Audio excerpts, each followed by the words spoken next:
Good evening.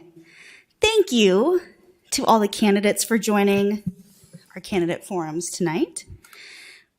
I'm here on behalf of the League of Women Voters. My name is Bailey Stickney, and I will be your moderator for the evening. This forum is being streamed live and is also recorded for playback on the City of Fargo's government PEG TV, PEG TV channel, TV Fargo 56. This recording will also be posted on the League of Women Voters of the Red River Valley Facebook page.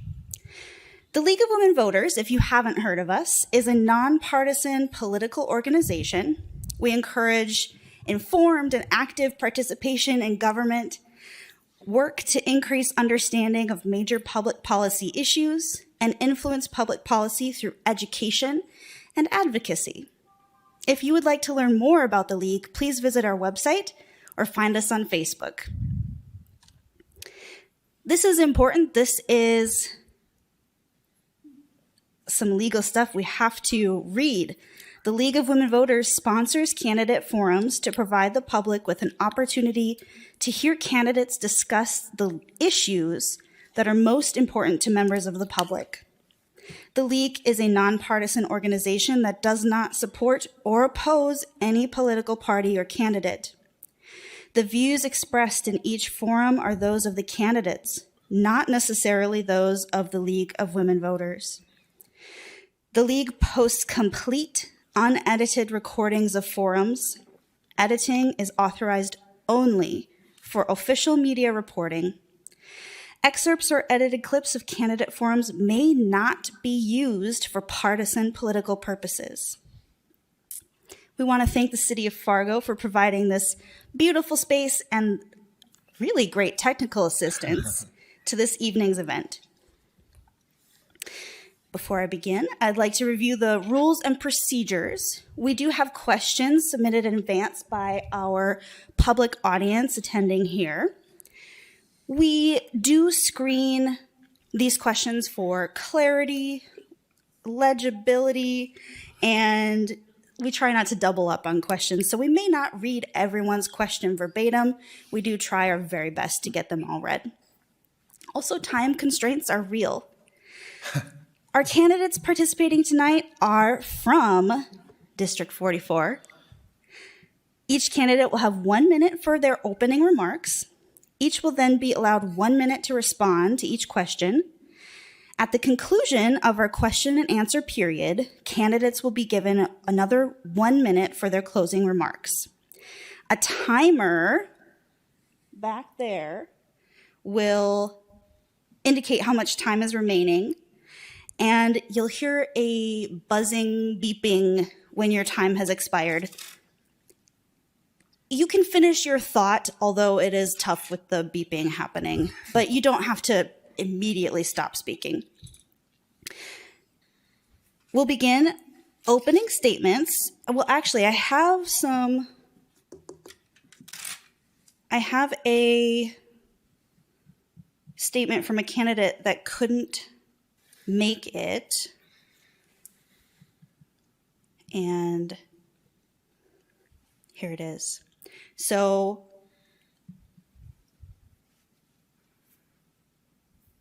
candidate Gwen Attenberg says, "Good evening to my constituents. I'm sorry I couldn't make the debate. I hope everyone has a good evening, and I wish my fellow candidates the best.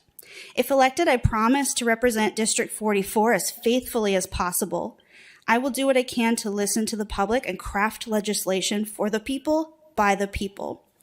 I will work as hard as I can to lobby on behalf of the district and do what I can to advance their interests.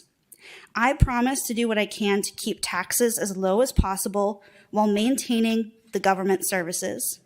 I know that for many, things such as the labor shortage in healthcare, daycare, rising costs of living, and special assessments locally, there are a lot of issues that need attention.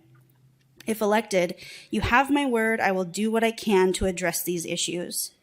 I generally dislike long political speeches, so I will keep this brief and hope that everything goes well in my absence. And I'm going to run this telephone back to its owner. I'll be right back.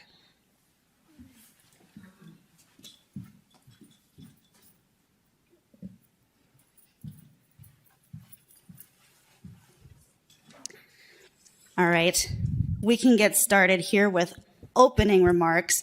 I'm just going to go in line here, and we'll start with you, Bjorn. Thank you. Oh, okay. Sure.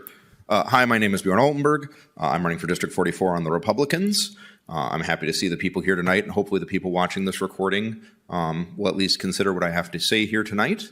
I also do not like long political speeches, so with that, I will end my opening remarks. Go ahead, Mayor. I'm Senator Merrill Pepcorn, also, of course, from District 44. Brief bio, I was born in western North Dakota, Stanley, North Dakota, home of the Whirl-A-Whip. If you haven't been out there to have one, please do that. Moved to Fargo to start fourth grade and attended all the way through public school, all the way through high school, beginning at Central and graduating from North High. Earned a college degree from Concordia College.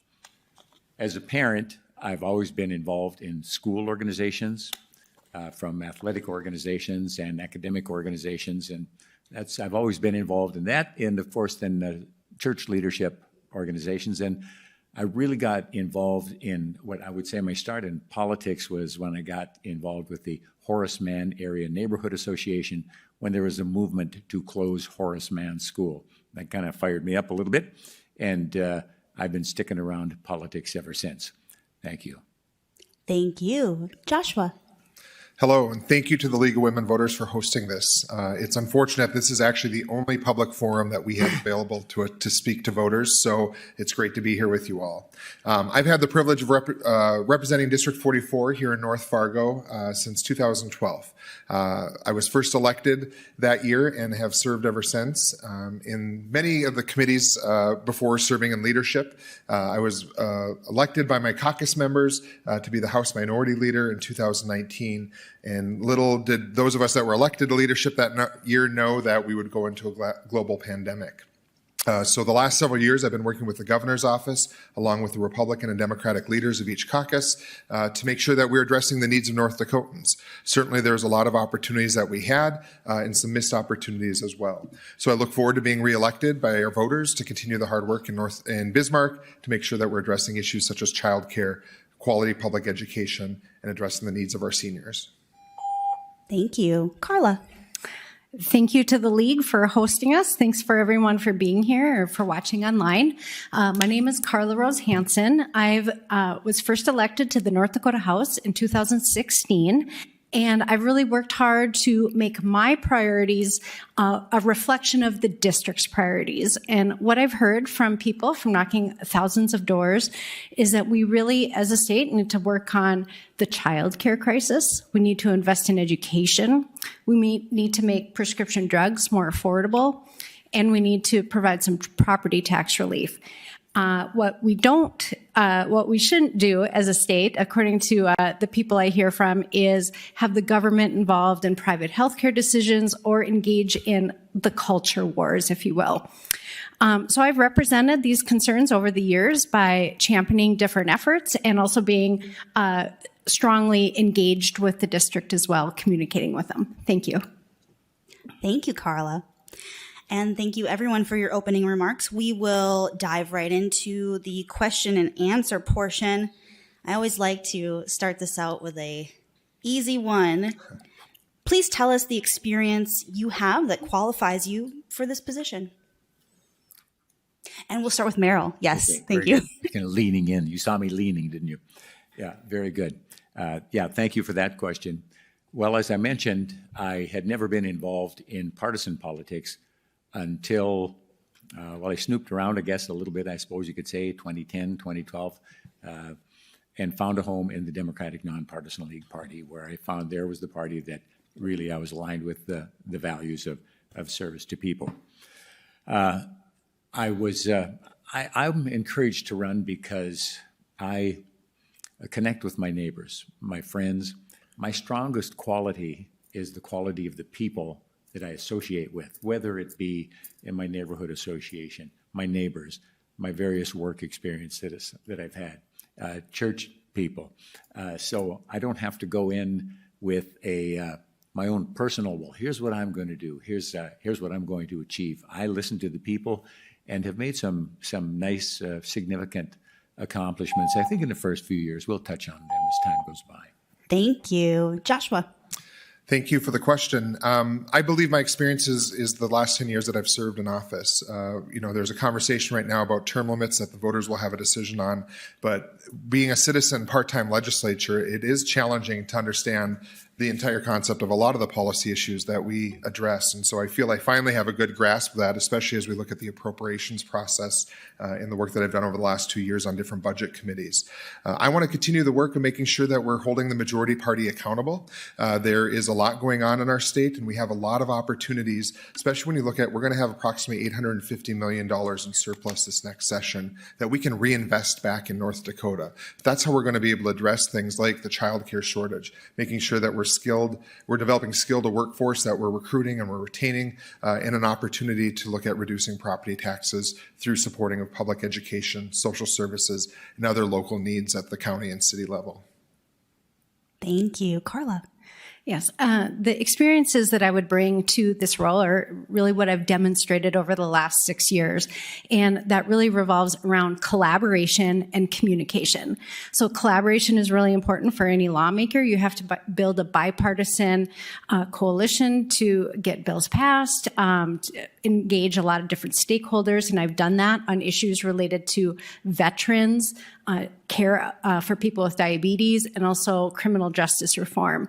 Another issue is communication.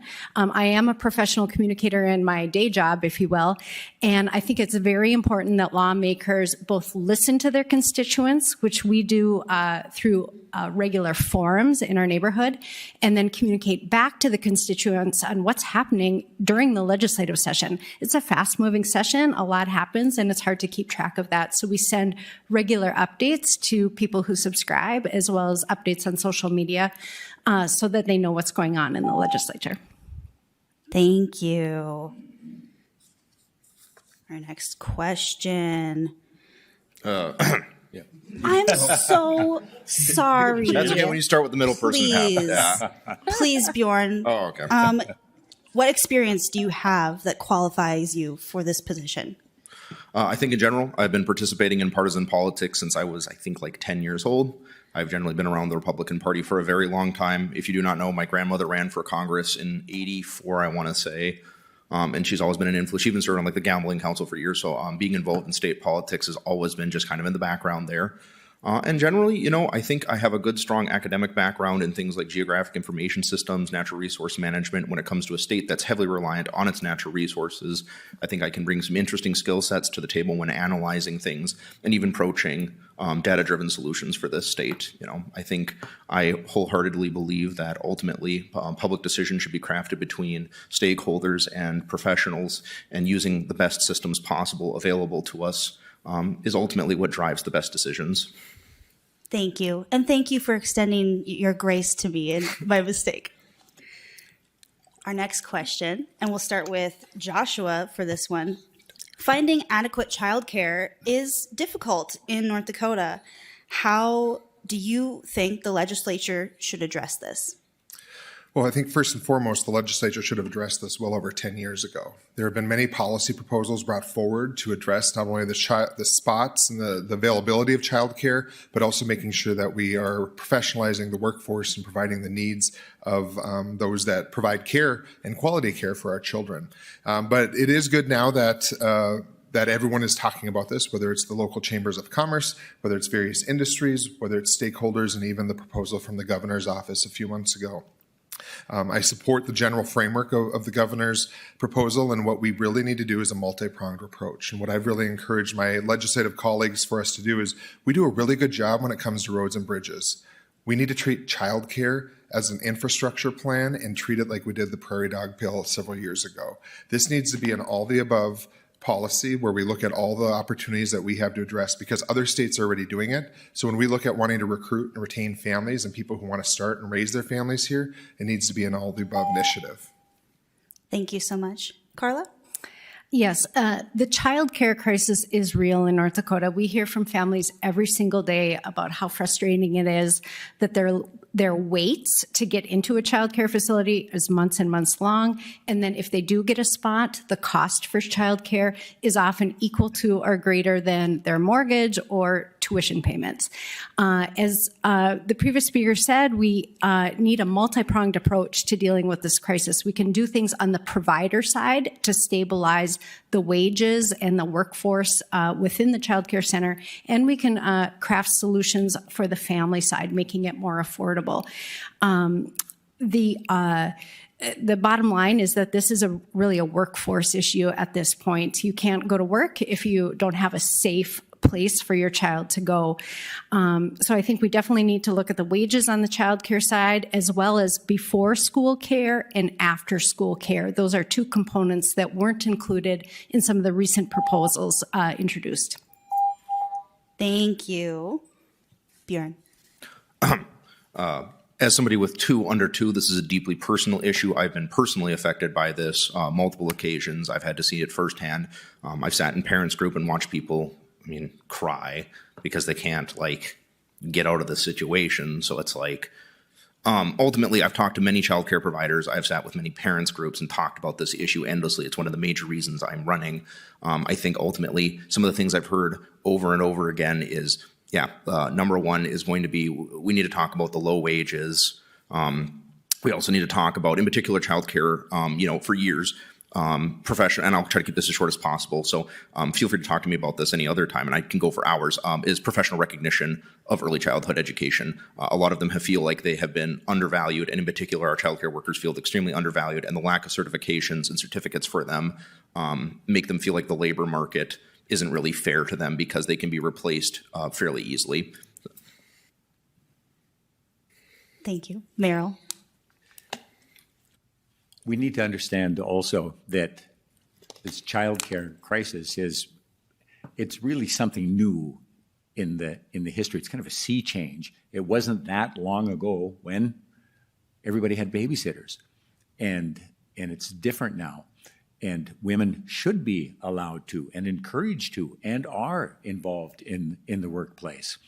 And that is called for a change in childcare, but it doesn't happen overnight. So we need to keep plugging away at it with some of these ideas that we've heard so far.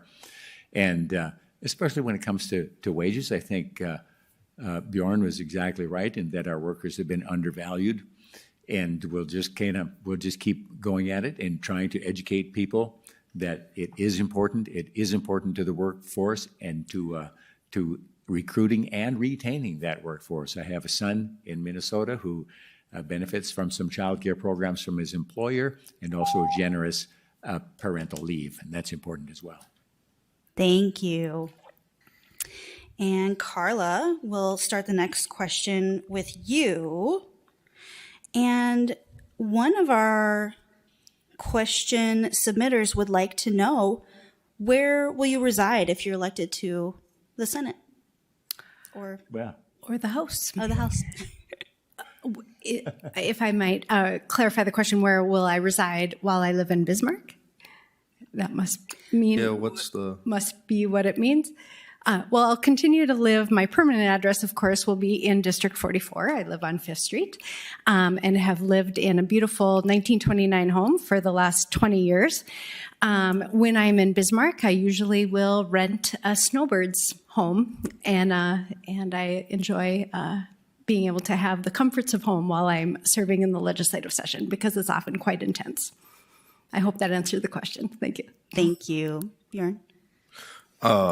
I guess I hope I'm understanding. This is kind of a, so when it comes down to living in the legislature or getting out there for the Senate, I live in the district and I will continue to live in the district out in Bismarck. Depending on the situation and a few other situations, there might be some friends I might stay with or possibly stay at a family house. And I think that's the living arrangements I would have out there. So. Thank you. Meryl? Of course, we all need to retain our permanent address here in North Fargo, and none of us live in downtown yet, but you never know what might happen. But living within the district. But now, an interesting thing arose today, and Josh was in our Legislative Management Committee, and renters get reimbursed $1,800 a month per legislator that they rent to. And so the idea now is, well, some of them can rent to 2 renters and they get $3,600. If they rent to 3 people in a 3-bedroom home, they get, what's that, $5,400? How's my math doing?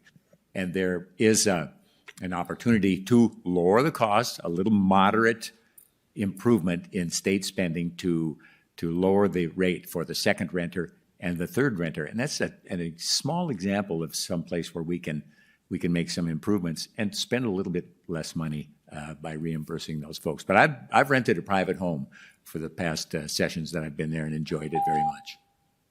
Thank you. Joshua? Thank you. As has been previously stated by other candidates, I would, of course, keep my home over on the 6th Avenue and 1st Street. And when I'm in Bismarck, I prefer to stay in a hotel for the easy coming and going and to make sure I get home in time. Thank you. We have our next question. We'll start with Bjorn. Do you support charitable gaming in North Dakota?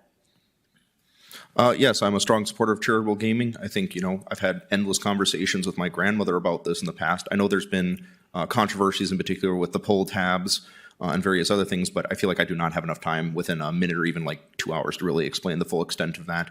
Yes, I support charitable gaming. I support it generally as it is right now in North Dakota. Thank you. Yeah. Much as I don't really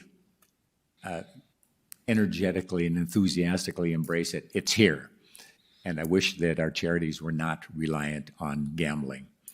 However, and that said, I did vote against an expansion of gaming from your phone, no matter where you can be.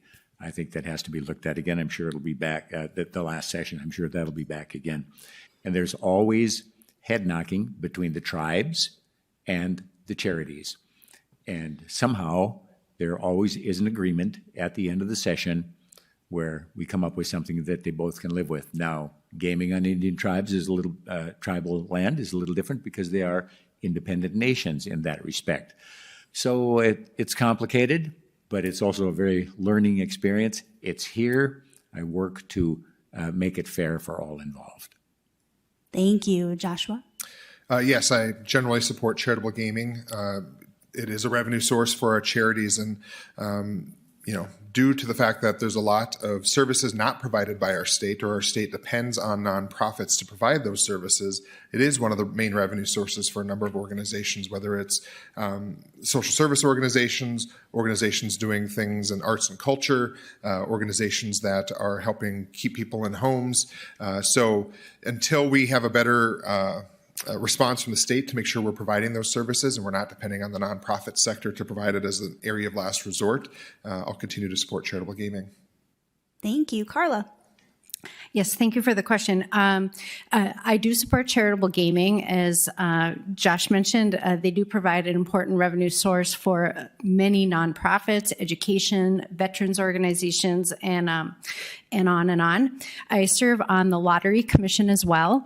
I'm not a gambler myself. I have never bought any kind of ticket of any type, but it's not my scene. But I definitely support some of the efforts in lieu of other types of financial support for these organizations. One thing with charitable gambling that is on people's radar is the dramatic increase of the electronic pull tabs. And so there is some concern related to that and the impact that it has on different areas of our economy and the tribal gambling efforts. And so it's just one thing that will probably be a discussion point in the upcoming legislative session. Thank you. Thank you. Our next question, we will start with Merrill. Do you support a carbon tax on emissions in North Dakota? Or do you have any other ideas? Well, of course, thank you. Everybody is concerned about it because the public wants a clean environment. There are a lot of people that are concerned about the future. And can we keep pumping pollutants into the air? Now, over time, improvements have been made at our coal plants. And I do approve of a carbon tax, but we have to either increase the efficiency of burning it, and of course there's carbon carbon storage now that is extremely popular, that's costing a lot of money, and I don't think the whole story has been told on that either. It's still up in the air. I'm a little leery of that as well. My main concern about coal is that if we keep producing coal-fired energy and our neighbors in Minnesota don't want it, what are we going to do with all that excess? Joshua? To be honest, I'm not as familiar with carbon taxation, so it's not something I'm even going to try to answer. But what I am an advocate for is making sure that we're using responsible development of our natural resources in our state. We are blessed to have an all-the-above energy opportunities, whether it's fossil fuels and doing that more responsibly, or even the development of renewable energy throughout the state. And the announcement recently that North Dakota gets to headquarter the spearheading of hydrogen hub within our region is a great opportunity for us to find alternative ways to make sure that we're providing heat and energy and resources so that we can continue to develop and take care of our planet at the same time. The unfortunate part is that the legislature continues to chip away at local control. I know in the previous panel that was up before us, there was talk about the fact that the legislature has said that the city of Fargo cannot have a ban on plastic bags. Well, if the city of Fargo or Cass County or any other entity wants to make a decision that's best for their community, they should have that opportunity. Thank you. Carla? Thank you. Likewise, I would need to do some more research on a carbon tax. I'm always open to learning more about things, learning about the pros and cons from the different stakeholders. I do think that there needs to be more investments in technology for storage for some of the renewable energies. So I think North Dakota with the EERC in Grand Forks could certainly be a leader in helping North Dakota become a leader in clean energy and being a good steward of our earth.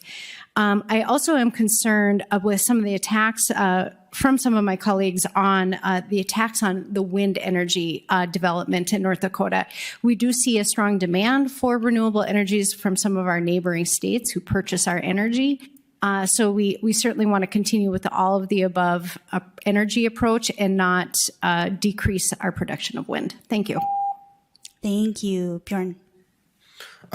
Ultimately, what I've seen with these things is typically between cap and trade and all the various other things, you're going to see that ultimately lobbyist groups and various others will get in there, or ultimately it'll be bent to political whims in one way or another. So no, I generally do not support carbon emission taxes in general. Also, it incentivizes companies to hide their emissions. It also incentivizes people to do the wrong things. Inevitably, as if you're interested in environmentalism or even promoting environmentalism, it is generally a very bad idea to try and go after companies with direct taxes on a specific source of point pollution. And we've seen this over and over again. I could talk about case studies till I'm blue in the face about this, but I'll keep it short and I'll just say that no, I do not support any kind of carbon tax in North Dakota, generally speaking. Thank you. We will start our next question with Joshua. How can the legislature help address the issue of homelessness in North Dakota?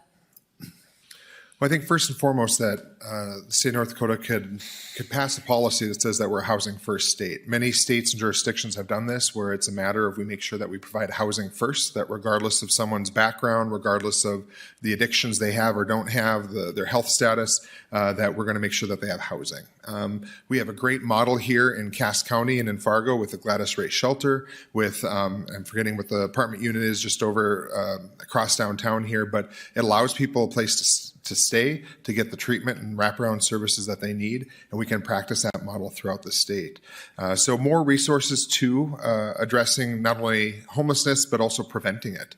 We saw through the pandemic with the federal resources we received that we were able to keep people housed. Now, there's certainly some things that need to be worked out to the balance of landlord rights and tenant rights, but when we kept people housed, we kept them healthy and we kept them safe, and that ended up being a great model for us to look at how we can use some of our state resources. Thank you. Carla?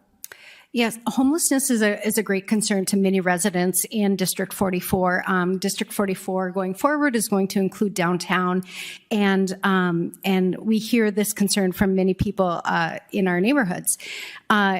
As was mentioned, a housing first strategy has to be the key to any strategy related to helping people who are experiencing homelessness. You can't just tell people to go get a job or to, I don't want to see you, because you're not addressing the barriers to what they need to be successful. We know that some of the barriers are not just obviously shelter, but chronic physical health conditions, also addiction and mental health are often factors, and transportation is also a major factor for people experiencing homelessness. And so the state can obviously continue to do more services in all those different areas to address the nearly 1,000 people who are homeless every night here in Fargo. Thank you. Bjorn.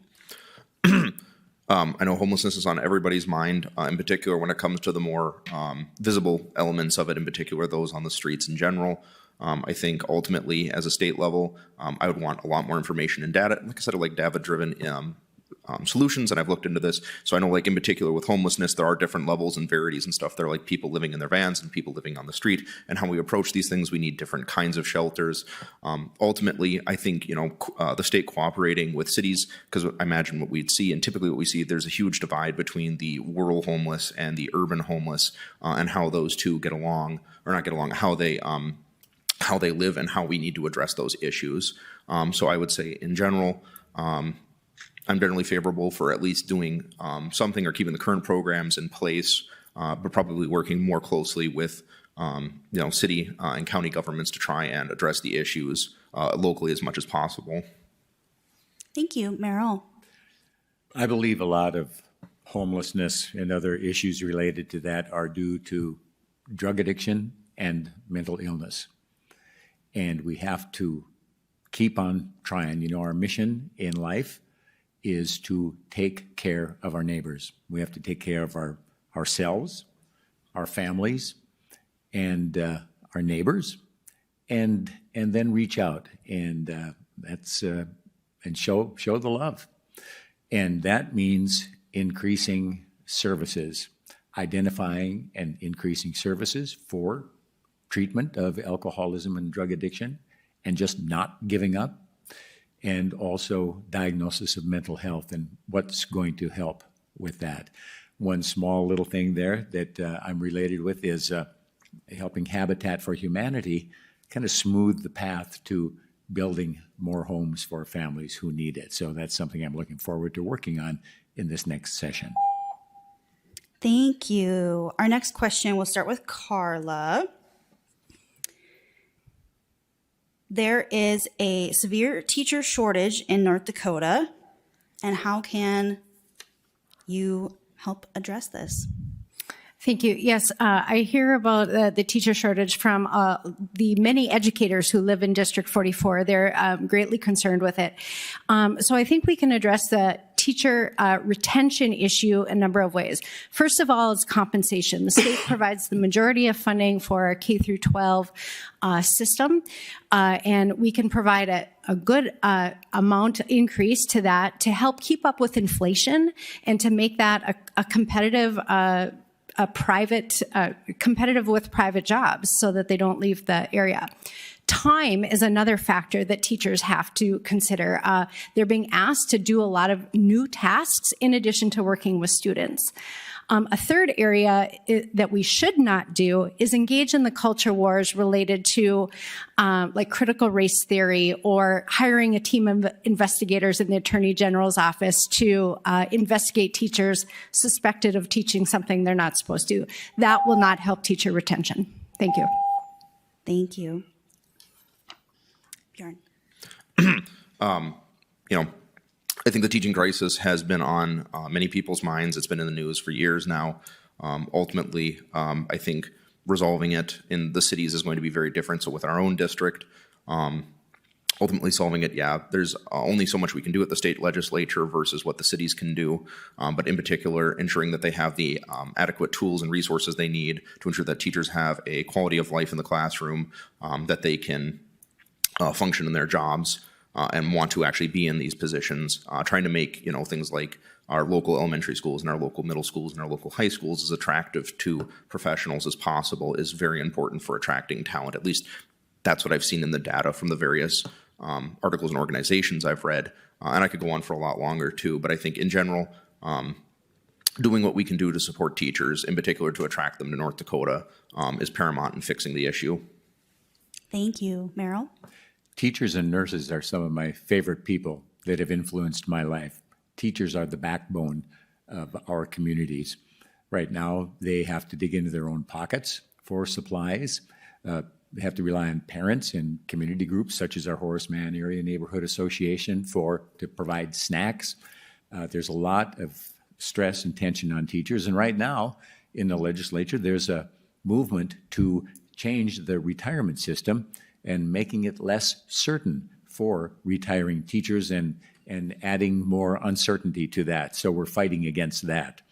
In the meantime, there are those wages too. We have a lot of, as Carla mentioned, NDSU staff and faculty in our district. We hear from them all the time that we're losing great qualified teachers because of, well, some of the restraints our legislature tries to put on them, in addition to lower salaries compared to similar institutions across the country.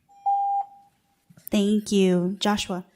Thank you. I agree with most of what's already been said. We need to look at the impact of salaries and recruiting and retaining teachers, making sure that we as legislators are staying out of the classroom from a standpoint of dictating what's being taught and what's not being taught. That's a local school board decision, and if people want to have that conversation, they should visit with their school board.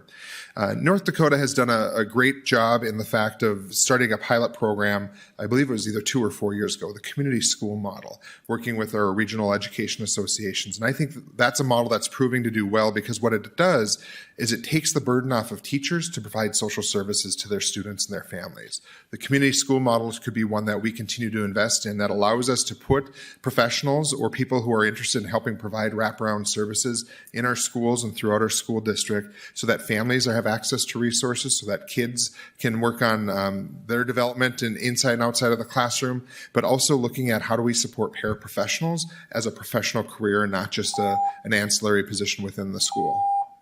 Thank you. Our next question will start with Bjorn.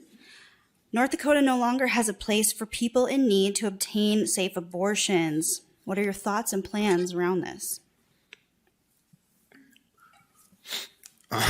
I think generally I would like a lot more information on the subject. I feel like I am not particularly the most knowledgeable person, nor am I a woman on the subject. So honestly, I think that's the most I would have to say on it. Thank you. Merrill? Generally speaking, I have to agree with the women I know in my life that they would prefer to have these decisions left to themselves, their families, their doctors.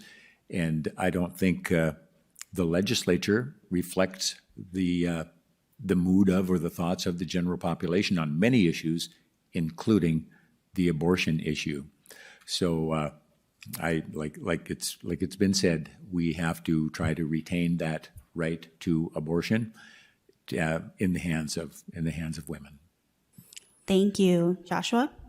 I firmly believe that women should be able to make the decisions about their body, their bodily autonomy with their doctor and any other person they decide to bring in that conversation. I don't think any woman or any individual seeking health care asks the legislature for what they should do next in those decisions.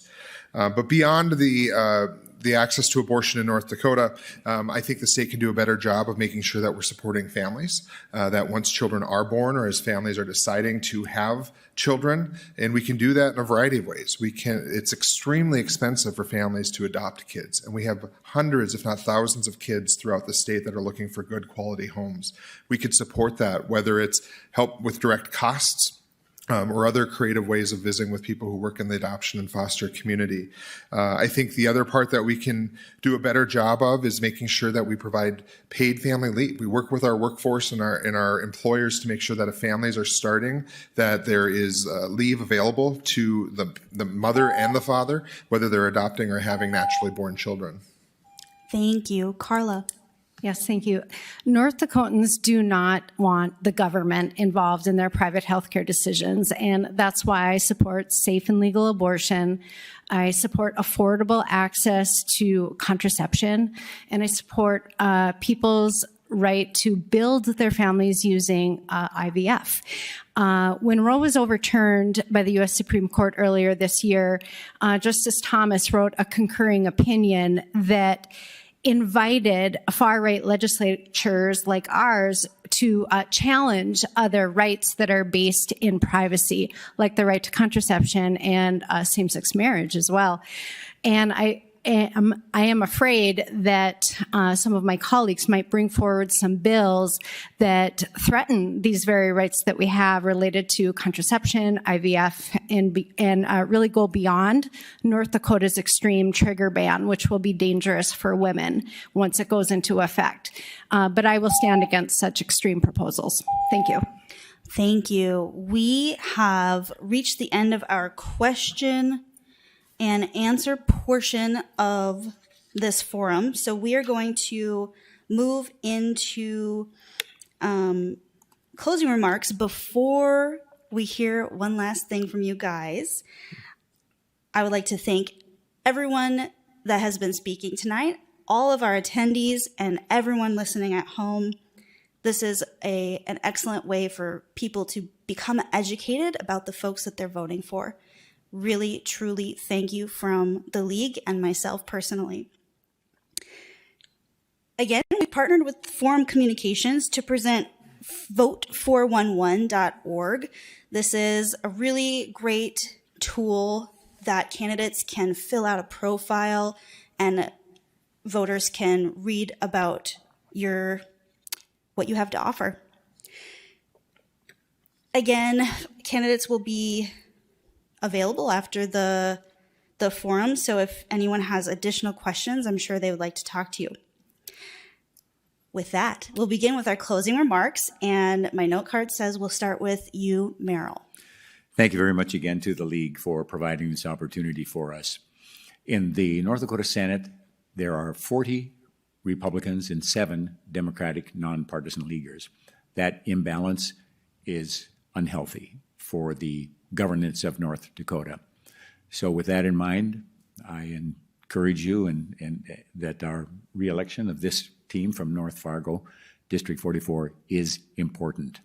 Also, what I would label as not conservatives, I don't know, liberal and conservative seem to be outdated terms, what I would call extremists who are more interested in legislating social norms rather than policy affecting the state there are going to be more of them.